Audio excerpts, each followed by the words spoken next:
शॉपिंगसाठी फेमस असलेल्या डीमार्टमध्ये आता नव्या पद्धतीच्या चोरीचे प्रकार समोर येत आहेत। काही ग्राहक खरेदीसाठी न येता चोरी करण्यासाठी स्टोअरमध्ये येतात।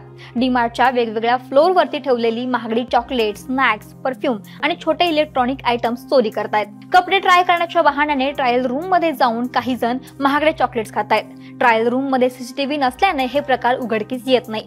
याशिवाय काही ग्राहक कपडे तपासण्याच्या नावाखाली लहान वस्तू अंडरगार्मेंट्स मध्ये लपवतात आणि सहजपणे स्टोअर बाहेर जातात। अगदी काही पालक तर आपल्या मुलांनी स्टोअर मधली चॉकलेट खाल्ले तरी गप्प राहतात आणि बिल सुद्धा भरत नाही। रिटेल एक्सपर्ट्सच्या मते प्रत्येकी डीमार्ट स्टोअरला दररोज 5 ते 10 हजार रुपयांचा फटका अशा छोट्या चोरींमुळे बसतो। जरी स्टोअर मध्ये सीसीटीव्ही कॅमेरे आणि सिक्युरिटी स्टाफ असला तरी गर्दीच्या वेळेत सर्वांवरती लक्ष ठेवणं अवघड आहे। डीमार्ट व्यवस्थापनानं या समस्येवरती उपाय म्हणून महागड्या वस्तू लॉक असलेल्या शेल्फमध्ये ठेवणं, जास्त सीसीटीव्ही लावणं, स्टाफ वाढवणं तसेच बॅग टॅग सिस्टीम सुरू करणं अशा उपाययोजना सुरू केल्या आहेत। बिलिंग काउंटरवरती बॅग उघडता येतील, त्यामुळे चोरी कमी झाली आहे।